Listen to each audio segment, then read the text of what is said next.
Ya baik, terima kasih Fajar dan selamat siang pemirsa. Kami akan menunjukkan secara real time kondisi arus lalu lintas terkini dan dibantu juru kamera Yoga Wardana. Memang pada saat ini arus lalu lintas dari arah exit tol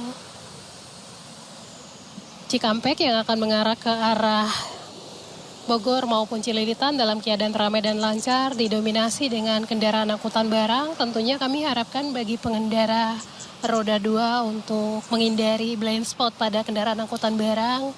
Hal ini untuk mencegah terjadinya kecelakaan lalu lintas. Kemudian perlambatan kecepatan kendaraan ini juga terjadi untuk kendaraan dari arah Halim yang akan mengarah ke arah Cililitan, di mana terjadi crossing pertemuan arus kendaraan, yaitu kendaraan dari arah MT Haryono yang akan berbelok arah mengarah ke arah Bogor dan juga Cililitan. Begitupun dengan kendaraan dari exit tol Cikampek. Tentunya kami harapkan Anda dapat mengikuti rambu serta marka yang ada. Hal ini untuk terciptanya kelancaran sepanjang kawasan ini. Kemudian perlambatan kecepatan kendaraan juga terjadi untuk kendaraan dari underpass Cawang yang akan mengarah ke Halim. Sementara pada antrian kendaraan terjadi selepas antrian kendaraan untuk kendaraan yang akan mengarah ke Halim maupun gerbang tol Cikampek sampai saat ini dalam keadaan relatif lancar dengan dominasi kendaraan roda 2 maupun roda 4. Kemudian Fajar mengingat kondisi cuaca pada siang hari ini tidak menentu. Tentunya kami juga harapkan bagi pengendara roda 2 untuk selalu menyediakan jas hujan pada jok motor kendaraan Anda. Kemudian pastinya juga Anda memilih rute-rute yang aman untuk dilintasi. Hal ini juga untuk menghindari dengan intensitas hujan yang tinggi pada saat ini. Tentunya ada beberapa ruas jalan yang tergenang banjir. Untuk itu kami harapkan Anda dapat memilih rute-rute yang aman untuk dilintasi untuk menghindari terjadi kerusakan pada kendaraan roda 2 maupun roda 4. Tentunya utamakan keselamatan di jalan sebagai kebutuhan demi terwujudnya Kamsel Tipcar Lantas. Bagi Anda yang akan mengupdate informasi-informasi seputar arus lalu lintas terkini, kami siap melayani di 1500669 ataupun melalui SMS Center kami di 9119. Fajar, kembali ke Anda di studio, silakan. Baik, terima kasih Brigade Traslinda atas laporannya dari kawasan Simpang Halim, Jakarta Timur. Selamat bertugas kembali, salam presisi. Komandan, masih mengunci. Servonya buka, Mas. Inilah kondisi bus listrik Metro Trans usai menabrak tiang lampu jalan di Tanjung Barat, Jagakarsa, Jakarta Selatan. Dugaan kuat kecelakaan terjadi karena sopir bus emosi terhadap pengendara lain hingga akhirnya tak bisa menguasai laju kendaraan. Akibat benturan yang kencang, bagian depan bus mengalami kerusakan cukup parah.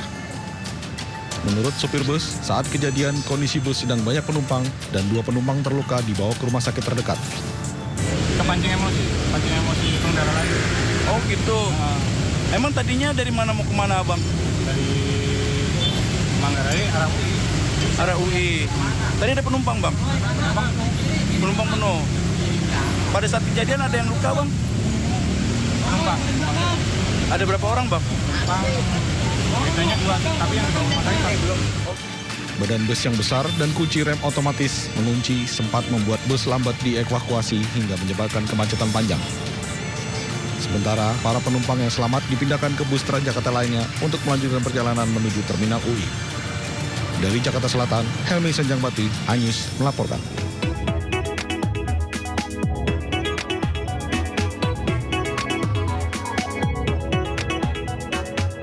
Para petani mempersiapkan sapi dan lembu mereka untuk acara tradisional pacuan Pacu Jawi. Tradisi Pacu Jawi menandakan jeda musim panen diadakan 4 kali seminggu selama jeda musim panen dan rutin dilakukan setiap tahun. Dalam tradisi ini sejumlah ternak diperlombakan. Dipandu oleh joki, hewan ternak dipasangkan dan diadu berlari di dalam kubangan lumpur. Aksi Pacu Jawi ini pun menjadi hiburan bagi warga dan seringkali menimbulkan gelak tawa bagi para penonton. Yang tujuannya Pacu Jawi ini diadakan atau keramaian ini merupakan suatu keramaian adat Alek Nagari tradisional yang diikuti oleh beberapa pecandu Pacu Jawi. Artinya mungkin 1 kali pertemuan ada Jawi itu sampai 200 ekor yang ikut. ada yang 150, tidak ditentukan dan tidak pula pakai target. Selain sebagai tradisi lokal, pacu Jawi juga menjadi kesempatan bagi para pemilik ternak untuk memamerkan hewan ternaknya. Tak jarang, hewan ternak yang memenangkan pacu Jawi akan meningkatkan nilai jual hewan tersebut 2 hingga 3 kali lipat.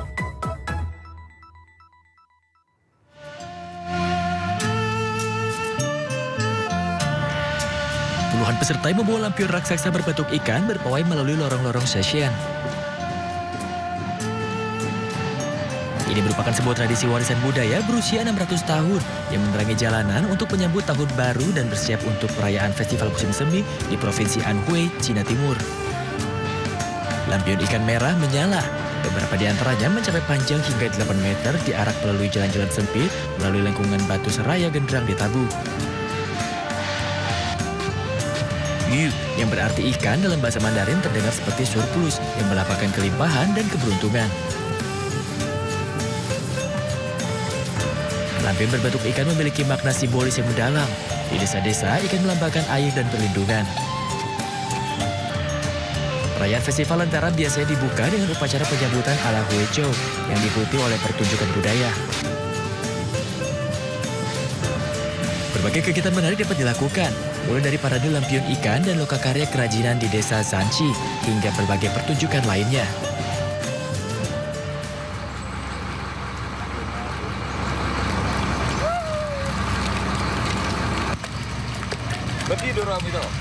Hampir 2 bulan pasca banjir dan longsor di Tapanuli Tengah yang menyebabkan jembatan penghubung antar desa putus, hingga kini 3 desa di Kabupaten Tapanuli Tengah masih terputus.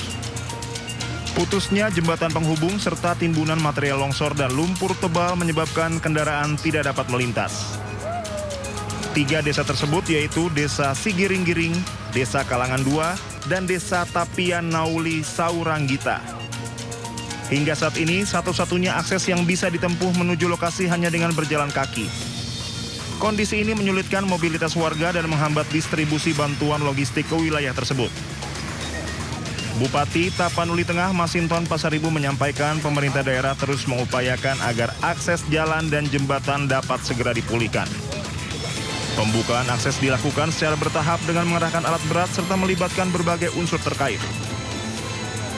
Iya, ada masih di atas ini, ada 3 desa terisolir dan dusun gitu ya. Nah ini kami terima kasih dengan bantuan dari Mabes TNI AD, khususnya dari Pak Kasat ya, yang sudah membawa Aramco ya, dan juga tentu kemarin kami sampaikan juga ke Pak Pangdam, Bukit Barisan, Pak Danrem dan Pak Dandim, semua kita gotong royong agar akses ke atas ini bisa terurai. Tadi ada disampaikan Pak Dandim beberapa patahan dan membutuhkan baik itu bronjong dan juga Aramco. Pemerintah daerah menargetkan akses jalan dan jembatan penghubung dapat segera berfungsi kembali sehingga distribusi bantuan lancar dan aktivitas masyarakat kembali normal. Dari Tapanuli Tengah, Sumatera Utara, Sukriyadi Anyus melaporkan.